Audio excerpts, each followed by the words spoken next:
December 7th, 1941, a day of infamy.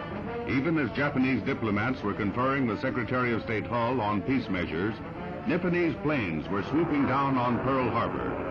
This pictorial record includes both U.S. films and pictures made by the enemy as they dropped their load of death on the naval base, on Wheeler Field, on civilian homes and schools. 100 Japanese planes and a number of midget submarines took part in the attack. In an hour and 5 minutes, the battleship Arizona was completely destroyed and 4 others severely damaged. 3 other battleships and 3 cruisers suffered lesser damage. Nearly 200 planes were destroyed. In that Sunday morning inferno, the Pacific Fleet appeared to be completely immobilized by the sneak attack. Nearly 3,000 casualties added to the catastrophe.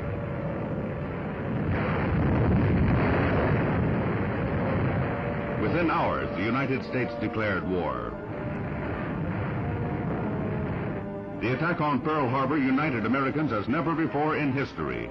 In the explosions at Pearl Harbor, there was forged the will for complete and absolute victory over the forces of evil.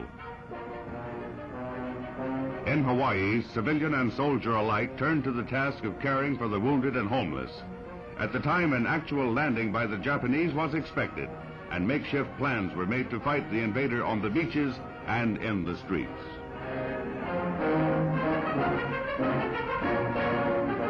The Japanese lost 5 midget subs as well as 29 planes and 100 men.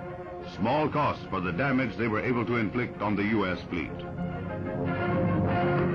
carriers had been on patrol and thus missed the attack.